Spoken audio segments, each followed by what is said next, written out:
You ever scroll through Facebook and feel like you just got slapped in the face by a photo? That's how it started for me.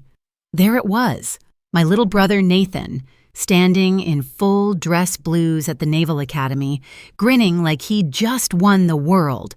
The caption, "So proud of our boy, next week's the big one." No message, no call, no invitation, just a public celebration. That didn't include me. My name's Admiral Vance. I'm 44, and I've worn a uniform longer than Nathan's been an adult. But in my family, I've always been the quiet one, the paper pusher, the daughter who just works. When I saw that post, I didn't get angry. Not right away. I just stared at it, zoomed in, zoomed out, looked at who'd commented.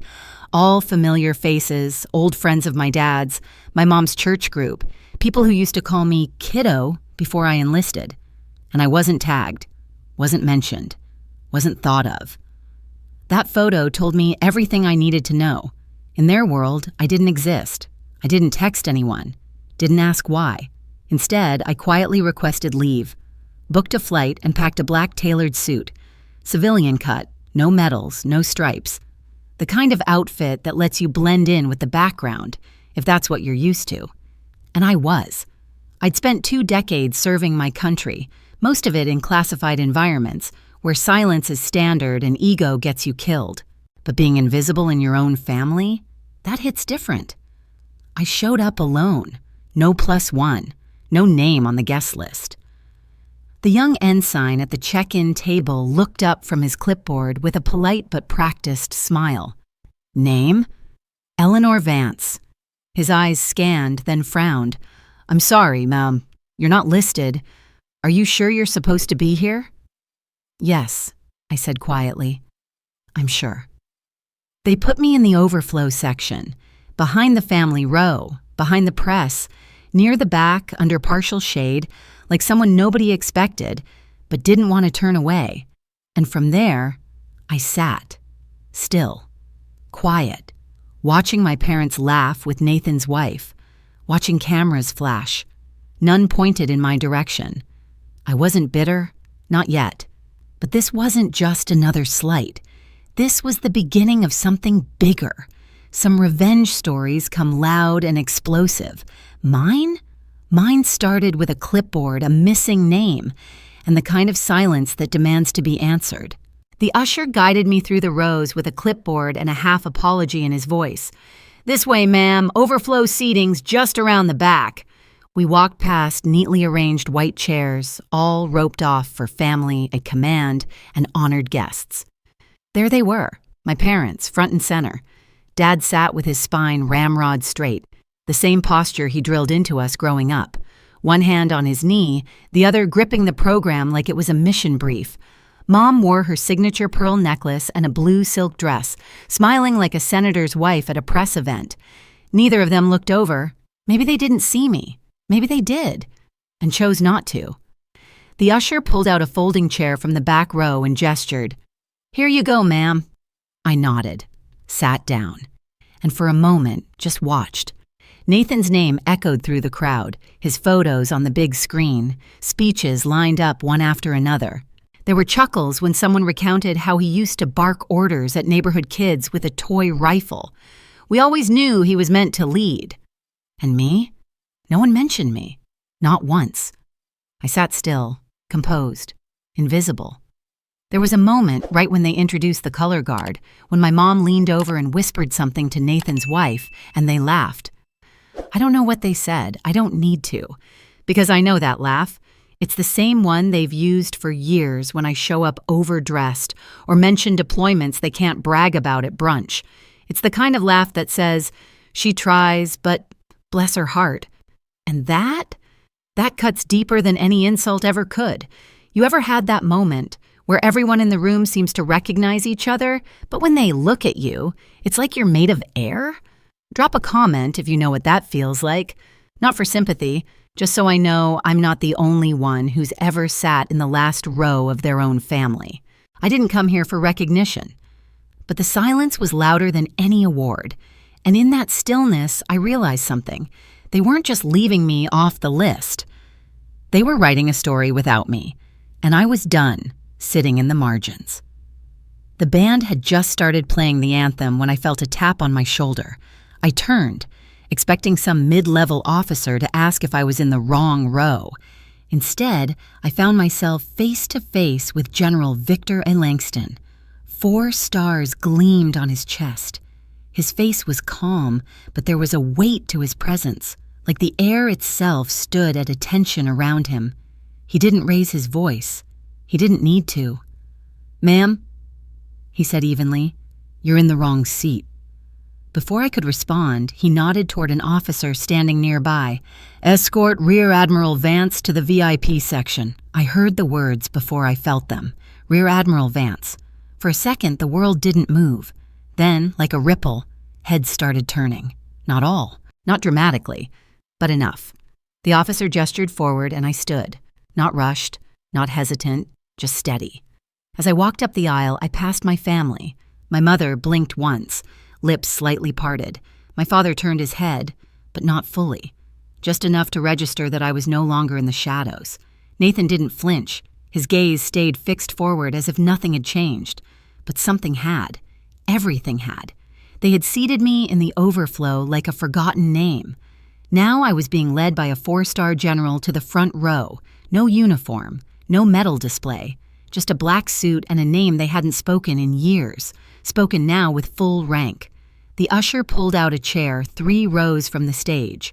Not just any chair, a reserved chair, with my name on it. Somebody knew I was coming, even if my parents didn't. As I sat down, I didn't look back, didn't need to. I could feel the shift, the kind you don't see, but can't ignore. The weight of respect landing, subtle but unshakable. The band played on, the flags were presented, the ceremony marched forward. But for me, the story had already changed. They'd spent years writing me out. Now, whether they liked it or not, I was back on the page. And this time, I wasn't asking for a seat. I was being escorted to the front because I'd earned it. And someone finally had spoken my name out loud. The luncheon was held in a high-ceilinged brick hall just off base. One of those historic buildings with hardwood floors and polished silverware, the kind they use to make things look important. When I arrived, the valet stopped me. "Ma'am, this is a private event." "I know," I said, handing him the keys. He started scanning the clipboard, confused, clearly not finding my name. But before he could send me away, a Navy commander happened to pass by, froze mid-step, then offered a sharp salute. "Ma'am, welcome." The valet's entire posture changed. No more clipboard, no more questions, just respect. It was almost funny. Inside, the room buzzed with low laughter and the clinking of champagne flutes. Round tables were laid out perfectly. White linens, centerpieces, name cards. At the center, raised slightly on a platform, was the family table. Nathan sat there already, in full dress whites shining like the crown jewel. Jessica, his wife, sat beside him in a navy sheath dress and pearls. My parents were next to them, Roger and Loretta Vance, posing like bookends to the perfect legacy. Not one head turned as I entered. Not from that table, anyway. I took a seat near the wall, close enough to see, far enough to be unseen. A young officer I didn't know pulled out my chair. He gave a respectful nod before returning to his table. No one from my family acknowledged me. The salads were cleared. The speeches began. First, a younger cousin, Tommy or Tyler, I never could keep them straight, read from his phone about Nathan's leadership and dedication. Then an uncle told a story about Nathan organizing backyard drills as a kid, calling the shots in his little camo hat. "We always knew he was born to lead," he said, raising a glass. The applause was warm, familiar, like a routine they'd all practiced for years. No one mentioned me. Not my deployments, not my 20 years of service, not the fact that I was a rear admiral sitting 15 feet away. And then came the moment I expected, but it still stung. Jessica approached. She smiled tight, balancing a half-empty glass of champagne. "You didn't have to come, you know," she said lightly. "This is more of a family thing." I looked at her, steady. "I wasn't aware I'd been voted out." She blinked, caught off guard. "That's not what I meant," she started. "It's fine," I said, not smiling. "You were just saying what everyone else is thinking." Her hand tightened around the stem of her glass, and she laughed nervously. "Well, these events are really meant to celebrate field service, you know?" I tilted my head. "Service takes many forms." She didn't reply, just nodded like I'd said something inconvenient but true, and walked away. Back at my table, I noticed a napkin had been left behind, folded. Inside, in my father's unmistakable handwriting, were 7 words. "Still not too late to leave quietly." I folded it in half again, slipped it into my pocket. That was the moment something shifted in me. Not rage, not sadness, just a decision. I wasn't going to leave. Not quietly, not anymore. It happened just as dessert was being cleared. The master of ceremonies walked up to the podium, tapped the mic, and thanked everyone for attending. He listed the final set of commendations for the day. Routine stuff, mostly ceremonial. Nothing that would shake the room. Until he paused. And General Langston stood up. No fanfare, no announcement. Just his presence alone turned the air electric. People straightened in their chairs, a few glanced around, unsure what was happening. He didn't look at a script. He didn't need to. "Ladies and gentlemen," he said, voice low but resonant, "we have one final recognition, unscheduled, but long overdue." A murmur rolled through the hall like a soft tremor. Nathan shifted in his seat. My father sat up straighter. My mother blinked, confused.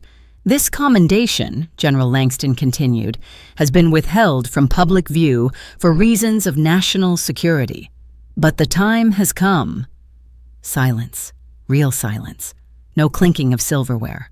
No whispers. Even the servers froze. He scanned the room, eyes landing briefly on me. "There are heroes we celebrate in broad daylight, and there are heroes whose victories remain sealed, classified, and invisible. Until now." He turned fully toward the crowd. "For the past 6 years, one officer has quietly led Operation Harrogate, an intelligence initiative that prevented no fewer than 5 international conflicts, one of which involved the destroyer USS Callahan, a ship that would have been lost, along with over 200 lives. My breath caught, not from surprise, but because I knew that ship. It was the one Nathan had served on.